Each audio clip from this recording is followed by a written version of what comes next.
اور آئین میں لکھا ہوا ہے کہ جب election commission chief election commissioner کی مدت پوری ہوگی، اگرچہ 26ویں آئینی ترمیم کے ذریعے اسے انڈیفینٹ پیریڈ آف ٹائم کے لیے بڑھا دیے گئے، لیکن یہ کوئی طریقہ مناسب تو نہیں ہوگا کہ الیکشن کمیشن آف پاکستان کا شخص جو اس پہ بیٹھا ہوا ہے وہ مسلسل بیٹھا ہی رہے؟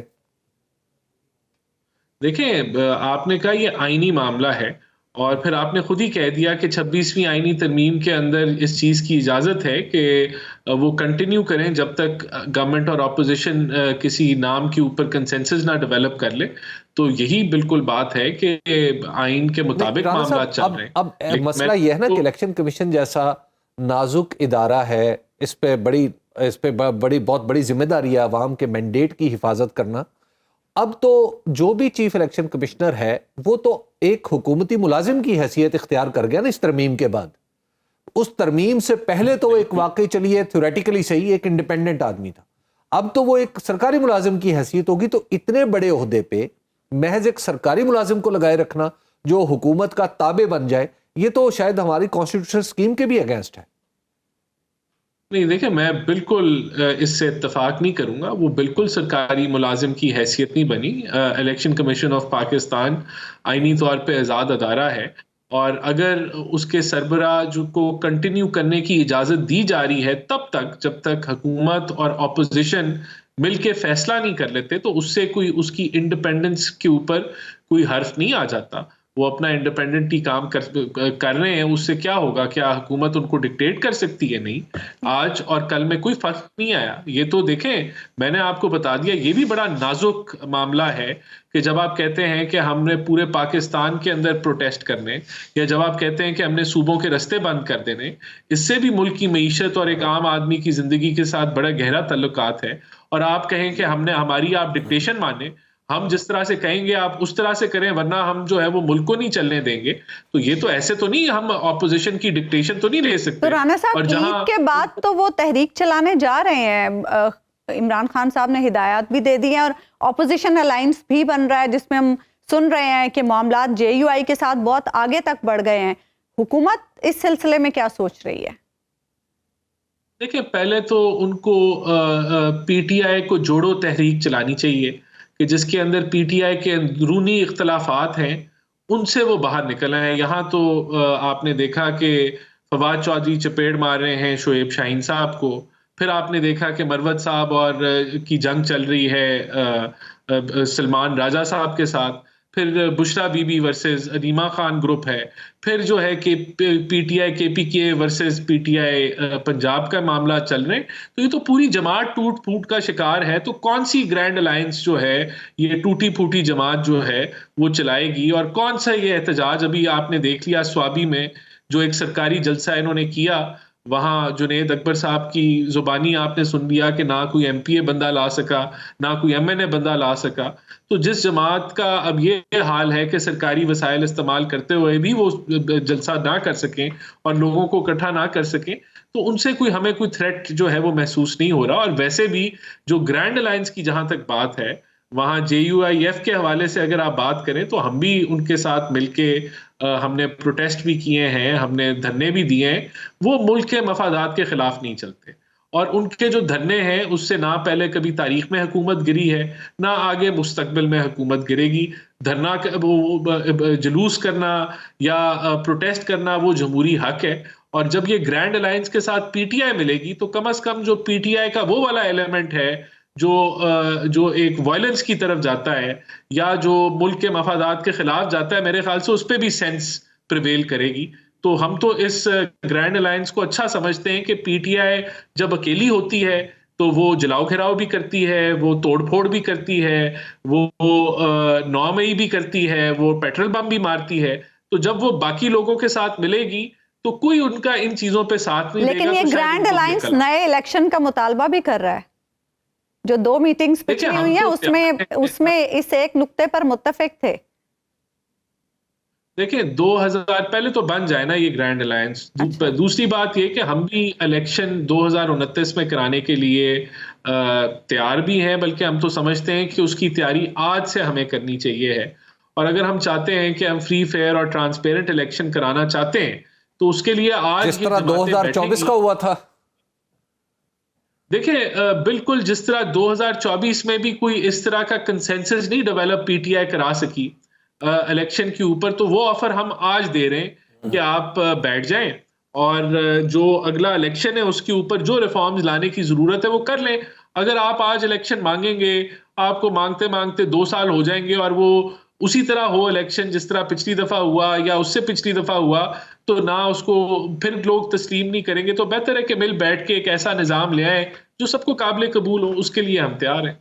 یہ بتائیے گا رانا صاحب کہ ابھی جو جج اسلام آباد ہائی کورٹ کے جج صاحبان نے ایک درخواست سپریم کورٹ کو انوالو کیا ہے سینیورٹی کے معاملے پہ. ابھی ریسنٹلی وزیر اعظم کی ملاقات ہوئی چیف جسٹس آف پاکستان سے، اور جو تصویر چھپی اس میں تو ایسا لگ رہا تھا کہ صرف چیف جسٹس آف پاکستان ہے، ان میں کوئی دوسرا جج سپریم کورٹ کا شامل نہیں تھا، جو تصویر کی بات ہے. باقی ساری کی ساری حکومت ہی تھی. تو یہ بتائیے کہ اس پرٹیکولر کیس میں یعنی ججوں کی سینیورٹی کے حوالے سے کیا حکومت ایک فریق بنے گی اسلام آباد ہائی کورٹ کے ججوں کے مقابلے میں؟ دیکھیں بات یہ ہے کہ کوئی آئین کے اندر کوئی اسپیسیفائڈ طریقہ کار جو بڑا اسپیسیفک ہو وہ مینشن نہیں ہے ججز کی سینیورٹی کے معاملے میں. تو میرے خیال سے سپریم کورٹ نے اس کے اوپر جو ہے وہ پہلے ہی اس کے اوپر سنوائی وہ کر رہی ہے.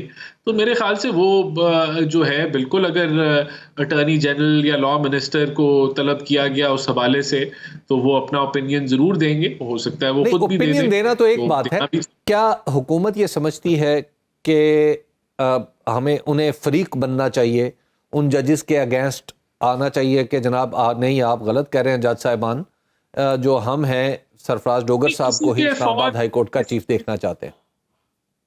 نہیں دیکھیں جو وہ تو بن چکے ہیں، وہ تو جو سینیورٹی لسٹ ہے وہ آ چکی ہے اور وہ بالکل آئین کے مطابق آئی ہے، کیونکہ آئین میں اس کے برعکس کچھ نہیں لکھا یا اس کے خلاف کچھ نہیں لکھا. تو وہ جو انہوں نے لسٹ جاری کی ہے اسلام آباد ہائی کورٹ نے، وہ تو ایگزسٹ بھی کرتی ہے بلکہ وہ امپلیمنٹ بھی ہوگی. باقی اگر مستقبل میں اس کے اوپر کوئی ایسا کوئی فیصلہ سپریم کورٹ کرتی ہے تو وہ بالکل حق بجانب ہے کہ وہ ایسا فیصلہ کوئی کر لے. اچھا رانا صاحب، سپریم کورٹ کے 2 ججز کے خلاف ریفرنس کے حوالے سے بھی کچھ اطلاعات آ رہی تھیں، کیا ایسی کوئی تجویز زیر غور ہے؟ نہیں، میری نالج میں ایسی کوئی تجویز زیر غور نہیں ہے. 1-2 سیاستدانوں نے اس پہ اپنا موقف بیان کیا لیکن وہ موقف کوئی حکومتی موقف ابھی نہیں بنا. پیپلز پارٹی کو بھی بڑے شکوے شکایات ہیں آپ لوگوں سے، پنجاب اور سندھ میں تو ہم باقاعدہ لفظی جنگ دیکھ رہے ہیں. کیا پیپلز پارٹی کے ساتھ معاملات کچھ خراب ہو رہے ہیں یا سب کچھ ٹھیک ہے؟ دیکھیں یہ کولیشن کے اندر ایسے معاملات آتے بھی رہتے ہیں، وہ کبھی ہائی لائٹ بھی زیادہ ہو جاتے ہیں اور پھر یہ خاموشی بھی آ جاتی ہے. تو جب آپ اکٹھے کام کر رہے ہوں اور اتنا براڈ نوعیت کے معاملات ہوں اور اس کے اندر آپ نے ڈیولپمنٹ کی شیئرنگ کے معاملات ہوں اور دیگر معاملات ہوں، تو وہ یہ ایک نارمل نکتہ چینی ایک دوسرے کے خلاف ہوتی رہتی ہے. کوئی ایسی ایب نارمل چیز نہیں ہے. اس کو ہم تو بالکل بھی کوئی اس کو کولیشن کو خطرہ یا وفاقی حکومت کو ہم اس پہ کوئی خطرہ نہیں دیکھتے. یہ نارمل چیزیں جو کبھی ہائی لائٹ ہو جاتی ہیں اور ریزالو بھی ہو جاتی ہیں. لیکن پیپلز پارٹی کے ساتھ نہ صحیح چیئرمین سینٹ ایک احتجاج پہ ہیں، خاموش قسم کے احتجاج پہ، کہ انہوں نے پروڈکشن آرڈر جاری کیا سینیٹر اعجاز چودھری کا، انہیں پروڈیوس نہیں کیا گیا سینٹ میں. دیکھیں جس نوعیت کے الزامات چودھری صاحب پہ ہیں 9 مئی کے حوالے سے، وہ سینسٹیو ہیں اور اسی سینسٹیوٹی کے بنیاد پہ شاید ان کو سیکیورٹی کنسرنز کے حوالے سے ان کو ابھی تک پیش نہیں کیا گیا. تو میرے خیال سے یہ ایشوز ریزالو کر کے ان کو پیش کر دینا چاہیے. لیکن جو 9 مئی کے معاملات ہیں وہ حساس نوعیت کے بھی ہیں اور اس پہ بڑی سیاست بھی ہوتی رہی ہے. تو بہتر ہو کہ عدالتیں اس پہ جلدی فیصلہ کر دیں، یا پھر جو ہے جب اگر ان کو پروڈکشن آرڈر ایشو ہو گئے تو جو کنسرنز ہیں ان کو مد نظر رکھتے ہوئے ان کو کلیئر کر کے. رانا صاحب دیکھیے ہمارے اتنے منسٹرز ہیں، وہ ان کی حفاظت ہوتی ہے، ہمارے ادارے ان کی حفاظت کر رہے ہوتے ہیں، پرائم منسٹر ہیں، صدر مملکت ہیں، چیف منسٹر صاحبہ ہیں پنجاب کی.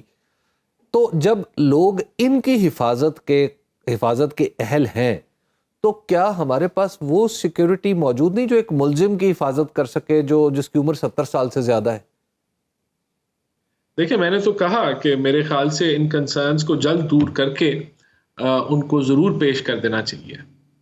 اچھا رانا صاحب، اسمبلی کے فلور پہ مولانا نے گزشتہ دنوں ایک تقریر کی اور وہ متقاضی ہیں حکومت سے اور وزیر اعظم سے اس بات کے کہ کے پی اور بلوچستان میں جو سیکیورٹی کی سچویشن ہے اس پر غور کیا جائے، اس پر توجہ دی جائے، کیونکہ حالات بہت زیادہ خرابی کی طرف ہیں.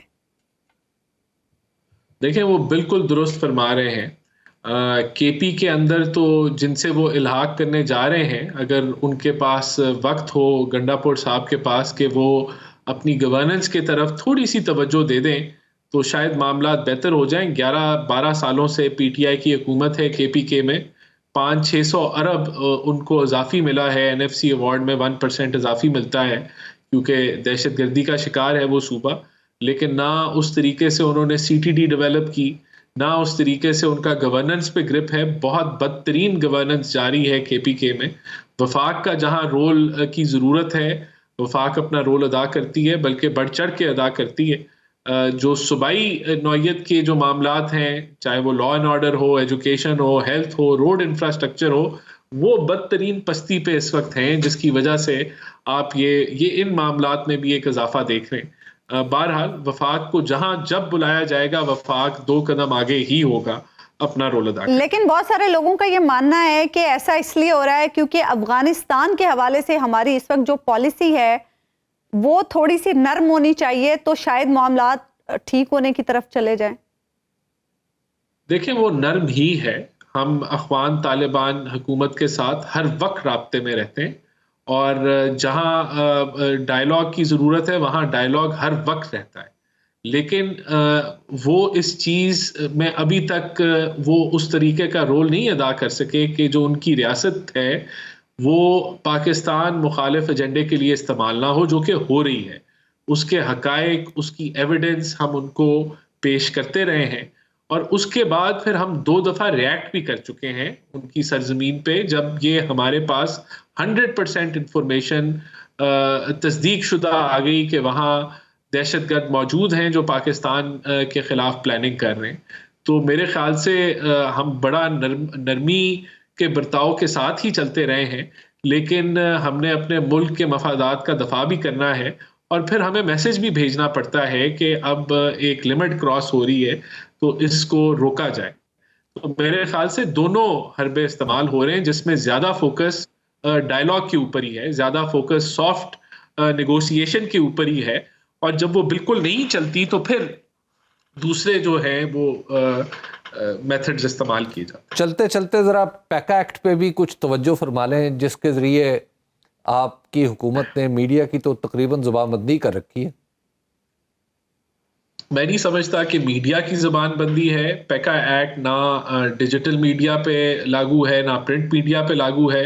یہ اسپیسیفک ہے سوشل میڈیا کے لیے، اور اس کی جو ڈیجیٹل اتھارٹی بن رہی ہے اس میں اکثریت جو ہے، کثیر تعداد جو ہے وہ جرنلسٹ کمیونٹی سے ہوگی.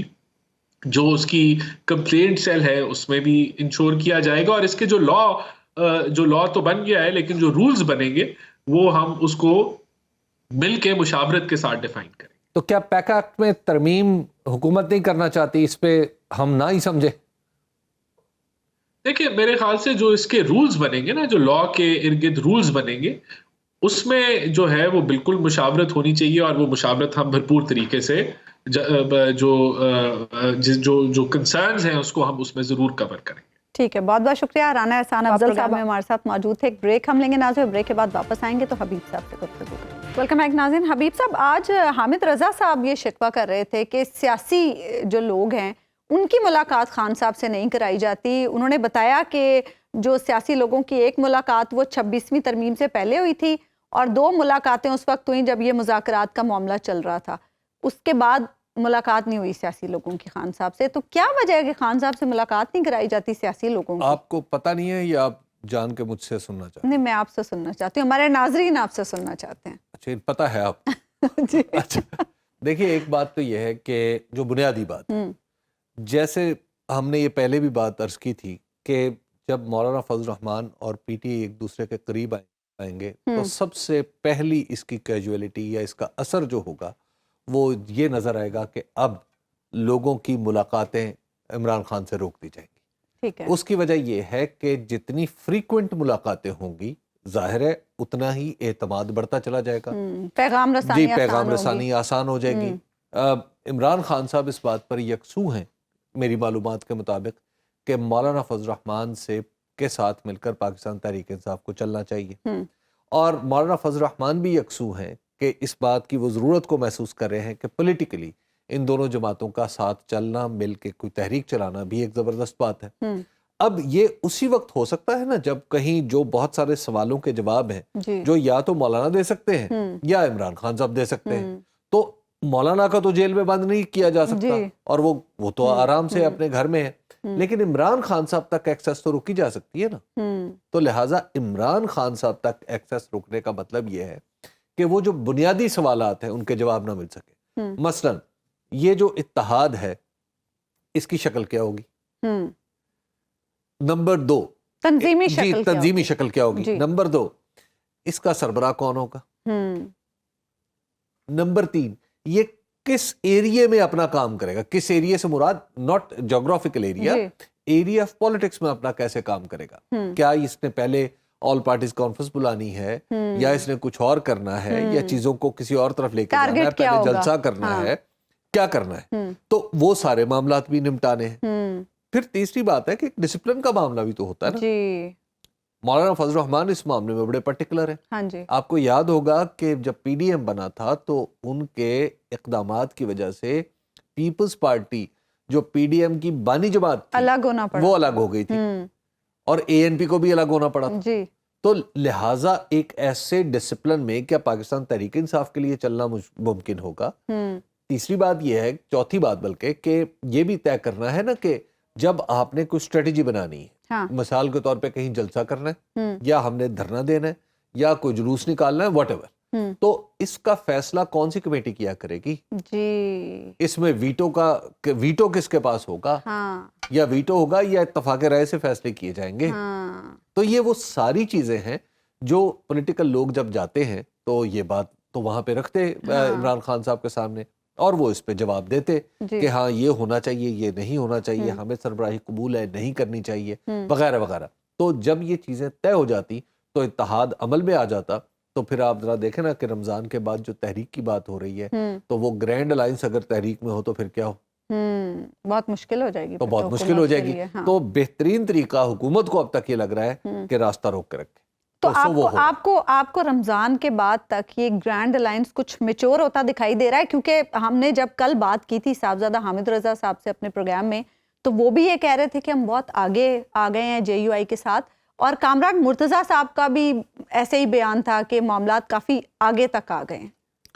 اس میں ایک بات تو سمجھیے کہ اگر آپ یوں کہیے نا کہ کون سی جماعت زیادہ چاہتی ہے کہ یہ اتحاد ہو جائے تو وہ پی ٹی آئی. جی ٹھیک ہے, یہ اس نقطے کو ذہن میں رکھیں. جب پی ٹی آئی یہ چاہتی ہے کہ ہمارا اتحاد ہو اور پھر ہم اس اتحاد کا فائدہ اٹھا کے نئے الیکشن کا مطالبہ کریں اور نیا الیکشن ہو جائے تو اس کا فائدہ کس کو ہوگا؟ پی ٹی آئی کو سب سے زیادہ ہوگا. اب مولانا فضل الرحمان کے پاس پی ٹی آئی گئی ہے تو اب یہ دیکھیے کہ مولانا فضل الرحمان نے اپنی سیاست ختم ہی نہیں کرنی.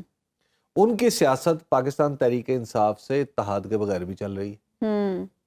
اب وہ تو سیٹنگ میں ہے, مطلب وہ تو پہلے سے ان سے تو ادھر سے بھی ملاقاتیں ہو رہی ہیں. ٹھیک ہے, وہ تو ملاقاتیں ادھر سے بھی ہو رہی ہیں. اور اس وقت مولانا فضل الرحمان کے پاس یہ سٹینڈنگ آفر ہے. اور میرے دوست فیصل کریم کنڈی صاحب کے لیے شاید اچھی خبر نہیں ہے کہ مولانا فضل الرحمان کے پاس یہ سٹینڈنگ آفر ہے کہ گورنر آپ کا ہوگا اور آپ ادھر حکومت میں آ جائیں وفاق میں, آپ بتائیں کون سی وزارت لینی ہے. اچھا جی, یہ ان کے پاس سٹینڈنگ آفر ہے. اچھا, اب اس آفر کو وہ قبول نہیں کر رہے. تو اگر انہوں نے سودے بازی کرنی ہو تو یہ تو بڑا بیسٹ ٹائم ہے. فیصل کریم کنڈی صاحب وفاق میں آ کے کو مشیر وشیر لگ جائیں گے, لیکن اور وہاں پہ گورنر جو ہے پھر ایک دفعہ JUIF لیکن کا آ اب جائے گا. اس پوزیشن پہ پچھلے کچھ عرصے میں جو ہم سیاسی صورتحال دیکھ رہے تھے اور پھر جو عوامی رد عمل ہے سیاسی رہنماؤں کے حوالے سے, مولانا ایسی کوئی بارگیننگ کرنا چاہیں گے, ایسی کوئی سودے بازی کریں گے؟ ایک تو یہ ہے کہ حالات ڈکٹیٹ کراتے ہیں بعض اوقات, اگر آپ نہ بھی چاہ رہے ہوں تو حالات ڈکٹیٹ کراتے ہیں کہ آپ کسی کے ساتھ مل کے آگے بڑھیں. اس وقت اگر سیاسی حالات دیکھیں, یعنی گراؤنڈ پہ جو سیاسی حالات دیکھیں, تو وہ ڈکٹیٹ کرا رہے ہیں مولانا کو بھی اور پاکستان تحریک انصاف کو بھی کہ ایک دوسرے کے ساتھ کولیبریٹ کریں, مل کے چلیں. ہاں, لیکن اگر آپ پاور سرکلز میں دیکھیں تو وہاں کے جو حالات ہیں وہ مولانا کے اوپر پریشر ڈال رہے ہیں کہ مولانا آپ نے ادھر نہیں جانا, آپ نے ادھر آنا. تو اب یہ پرابلم ہے مولانا کے لیے بھی. تو اس میں مجھے میری انڈرسٹینڈنگ ہے کہ حکومت کی کامیابی یا حکومت کا سارا تکیہ اس بات پہ ہے کہ کسی بھی طریقے سے ہم عمران خان صاحب اور مولانا کے درمیان رابطہ نہ استوار ہونے دیں. اچھا, اور یہ اسی سلسلے میں اور رابطہ جب استوار نہیں ہوگا, اس کو سیاسی شکل نہیں ملے گی, تو یہ بات ٹلتی چلی جائے گی, اور جتنی ٹلے گی اتنا حکومت کو وقت ملے گا. تو اب اس میں یہ دیکھنا ہے کہ آپ نے کچھ چیزیں, مولانا فضل الرحمان یہ ہو سکتا ہے کہ وہ کہیں کہ اچھا یار ٹھیک ہے, جب عمران خان صاحب سے بات ہوگی وہ ہم دیکھتے رہیں گے, لیکن ان 2 4 5 چیزوں پہ تو ہم اتفاق کر کے آگے بڑھتے ہیں. لیکن وہ آگے کیسے بڑھنا ہے اس میں again there are so many things. تو اس وجہ سے جو آج کی ملاقات بھی نہیں ہوئی اور شاید آئندہ بھی نہیں ہوگی, لیکن میں آپ کو ایک چیز بتا سکتا ہوں, کیا کہ مولانا کا اور عمران خان صاحب کا رابطہ استوار آپ تقریباً سمجھیں. اچھا, یہ بربنائے اطلاع آپ کہہ رہے ہیں؟ جی, بربنائے اطلاع ہے. اچھا, چلیں جیل کے اوپر سے جیل کے اندر جانا PTI کے لوگوں کے لیے مشکل ہے, لیکن پرندوں کو اور ہواؤں کو کون قید کر سکتا ہے؟ اچھا, ٹھیک ہے, ٹھیک ہے. اچھا حبیب صاحب, یہ جو PTI میں اندرونی لڑائیاں چل رہی ہیں, رانا احسان افضل صاحب بھی یہی کہہ رہے تھے کہ پہلے اپنے اندر تو اتفاق پیدا کر لیں گرینڈ الائنس کی طرف, تو پھر بعد میں جائیں. یہ جو اندرونی لڑائیاں یہ کیسے ختم ہوں گی؟ ایک تو یہ جو اندرونی لڑائیاں ہوتی ہیں نا کسی بھی جماعت کی, میں عام طور پہ ان سے گریز کرتا ہوں ان پہ کوئی بات کرنے سے. اس کی وجہ یہ ہے کہ لگتا, پھر بعض لوگ یہ سمجھتے ہیں کہ شاید میں کسی ایک فریق کی حمایت یا دوسرے فریق کی مخالفت کر رہا ہوں. اچھا, کیونکہ پولیٹیکل جو جماعت کے اندر کی لڑائیاں ہوتی ہیں یہ اس کی بے شمار وجوہات ہوتی ہیں. ہر بندے نے اپنا اپنا الو سیدھا کرنا ہوتا ہے, تو لہٰذا وہ کرتے رہیں. پولیٹیکل پارٹیز کے اندر ایسا چلتا رہتا ہے. لیکن یہ جو PTI کے اندر جو اختلافات پیدا ہوئے ہیں یا جو اختلافات کا تاثر نظر آ رہا ہے, عظمیٰ اس کی ذرا آپ ٹائم لائن ملاحظہ فرمائیں, اور یہ پہلے والے سوال سے جڑا ہوا ہے. جیسے PTI مولانا فضل الرحمان کے قریب آ رہی ہے, ویسے ویسے اندر سے پھلجھڑیاں چلنا شروع ہو گئی.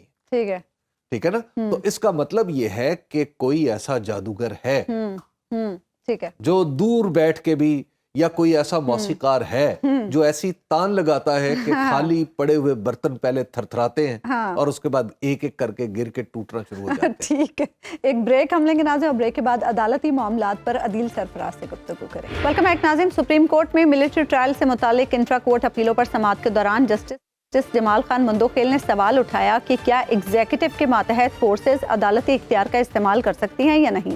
بانی PTI کے وکیل عزیر بھنڈاری نے اپنے دلائل میں 9 مئی سے متعلق قرارداد کو سیاسی قرار دیتے ہوئے کہا کہ فوجی عدالتیں سویلین عدالتوں کی جگہ نہیں لے سکتی.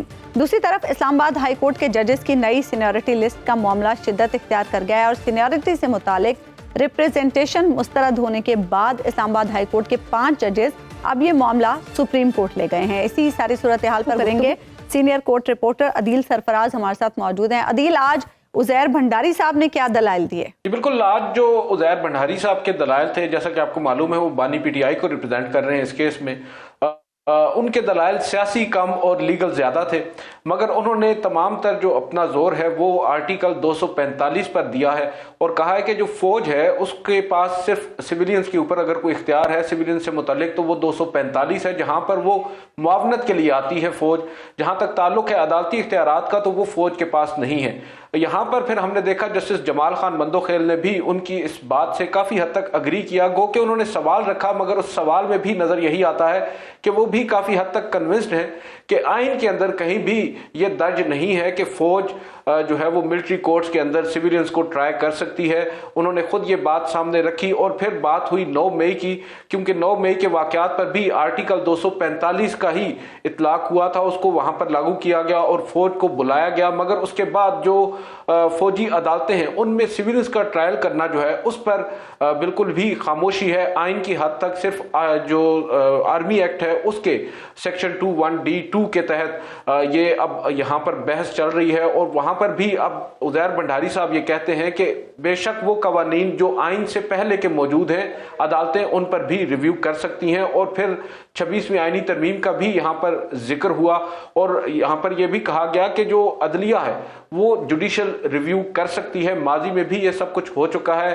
انہوں نے ضیاء الحق صاحب کے دور کا بھی حوالہ دیا، ان کے دور میں کی گئی جو ترامیم ہیں ان کو بے نظیر بھٹو کے دور میں عدالتوں نے ختم کیا، اور پھر ایک اور انسٹنس کا بھی انہوں نے بتایا، ایک مقدمہ تھا اقبال ظفر جھگڑا کا، اس میں ایک ایکٹ تھا، اس کو بھی سپریم کورٹ آف پاکستان نے ختم کیا، اور یہ سب بتایا گیا ایک سوال کے جواب میں، جب بار بار عدالت کی جانب سے یہ سوال کیا جا رہا تھا کہ کیا عدلیہ جو قوانین ہیں ان کو ختم کر سکتے ہیں، کیونکہ جسٹس جمال بندوخیل یہ کہہ رہے تھے کہ پارلیمان کے پاس ہی اختیار ہے ترامیم کرنے کا، قوانین بنانے کا اور انہیں واپس لینے کا، جس کے جواب میں عزیر بنڈاری نے کہا کہ بالکل اختیار پارلیمان کے پاس ہے، مگر کچھ قوانین ایسے بھی ہوتے ہیں جو پبلک کے اس میں امپورٹنس یا آپ کہہ سکتے ہیں کہ مفاد عامہ کے زمرے میں نہیں آتے، اس کے اگینسٹ ہوتے ہیں، ان کو پھر پبلک چیلنج کر سکتی ہے عدالتوں میں اور عدالت ان کو ختم کر سکتی ہے۔ اب دلائل ان کے جاری ہیں، منڈے تک یہ معاملہ چلا گیا ہے اور دوبارہ سے یہ اپنے آرگیومنٹس کو شروع کریں گے۔ یہ بتائیے گا، اب جو اسلام آباد ہائی کورٹ کے 5 ججز ہیں جو سینیورٹی سے متاثر ہوئے ہیں اور اب وہ سپریم کورٹ پہنچ گئے ہیں، آپ کیا دیکھ رہے ہیں یا اب تک کیا ایسی کوئی ڈیولپمنٹ ہوئی ہے کہ جو حکومت ہے وہ ان 5 ججز کے مقابلے میں فریق بن کے آئے سپریم کورٹ میں؟ دیکھیں، جہاں تک تعلق ہے حکومت کا، آج جو 5 ججز صاحبان نے اپنی درخواست دائر کی ہے بذریعہ بواسطت منیر ملک اور بیرسٹر صلاح الدین کے، اس میں انہوں نے فریق بنایا ہے صدر مملکت کو اور حکومت جو وفاق ہے اس کو، اس کے علاوہ جو ججز صاحبان ہیں ان کو۔ ایک چیز بڑی اہم ہے جو آپ نے بھی سوال میں بھی پوچھا کہ کیا وہ خود آئے گی اس پہ فریق بن کر، ہم دیکھ رہے ہیں کہ جہاں تک تعلق ہے سینیورٹی کا، بالخصوص جو قائم مقام چیف جسٹس ہیں سرفراز ڈوگر صاحب کا، ان کی حد تک اب اسلام آباد میں یا شہر اقتدار میں یہ خبریں گردش کر رہی ہیں کہ شاید حکومت بھی اتنی زیادہ پر امید یا اتنی زیادہ کوشاں نہیں ہے کہ وہی چیف جسٹس مستقل طور پر بنے اسلام آباد ہائی کورٹ میں، کیونکہ ہم نے دیکھا ہے جوڈیشل کمیشن کی میٹنگ میں چیف جسٹس آف پاکستان نے بھی باقاعدہ طور پر اپنے ریزرویشنز کا اظہار کیا تھا اسی سینیورٹی لسٹ کے اوپر، اور بعد ازاں جسٹس جمال بندوخیل نے بھی اسی ضمن میں اپنا ووٹ نہیں دیا تھا عامر فاروق صاحب کی ایلیویشن پر، اور انہوں نے بھی کہا تھا کہ پہلے یہ معاملہ سیٹل ہونا چاہیے۔ اور ہم یہ بھی دیکھ رہے ہیں کہ حکومتی سائٹ پر بھی بہت سے لوگ یہ سمجھتے ہیں کہ شاید سرفراز ڈوگر صاحب جو ہیں وہ ایز چیف جسٹس انہیں بھی زیادہ سوٹیبل نہیں ہوں گے۔ تو اب یہ معلوم ہوگا جب معاملہ سپریم کورٹ میں اب لینڈ تو کر چکا ہے، جب یہ فکس ہوگا آئینی بینچ کے سامنے، اس میں حکومت یا اٹارنی جنرل آف پاکستان کیا موقف اپناتے ہیں، کیونکہ اٹارنی جنرل نے تو ایک موقع پر چیف جسٹس آف پاکستان کے اس بیان کے بعد کہ اٹارنی جنرل بھی میرے موقف کی تائید کر رہے تھے، اٹارنی جنرل نے ان کے موقف کی مخالفت کرتے ہوئے کہا تھا کہ میں تو سمجھتا ہوں کہ سینیورٹی کی لسٹ نئی جو آئی ہے وہ بالکل درست ہے اور سرفراز ڈوگر صاحب سینئر پیونی جج ہی بنتے ہیں اسلام آباد ہائی کورٹ کے۔ اب تھوڑی سی کنفیوژن ہے، اضطراب کسی کیفیت نظر آ رہی ہے حکومتی دھڑوں میں بھی کہ شاید حکومت جو ہے اوپر سے سپورٹ تو کر رہی ہے، اندرون خانہ وہ بھی نہیں چاہتے کہ یہ جو سینیورٹی لسٹ ہے اسی طرح برقرار رہے۔ یہ بتائیے گا کہ اب یہ معاملہ وکیلوں سے بھی جڑا ہوا ہے، ان کی آرگنائزیشنز اور ایسوسیشن سے بھی جڑا ہوا ہے، تو کیا وکلاء اس معاملے پہ کوئی پوزیشن لیں گے؟ سر، میری کچھ وکلاء سے بات بھی ہوئی ہے اور ان کا یہ ماننا تھا اگر یہ ججز صاحبان خود نہیں بھی آتے سپریم کورٹ آف پاکستان میں اس فیصلے کے اگینسٹ جو عامر فاروق صاحب نے دیا تھا، تو وکلاء خود آئیں گے، وکلاء آ کر اس معاملے کو چیلنج کریں گے، اور اب نظر یہی آ رہا ہے اور اطلاعات بھی یہی ہیں کہ اب وکلاء متحرک ہوں گے اس ریپرزنٹیشن کے معاملے پر جہاں تک تعلق ہے سینیورٹی کا، کیونکہ اس میں ہم دیکھ رہے ہیں کہ وہ دھڑے بھی جو شاید اس وقت حکومتی حمایت میں کھڑے ہیں ان میں بھی یہ تقسیم ہے۔ جہاں تک تعلق ہے سینیورٹی کا، بہت سے لوگ یہ سمجھتے ہیں کہ جو سینیورٹی کی لسٹ ہے اس میں جو عامر فاروق صاحب کا آرڈر آیا ہے وہ شاید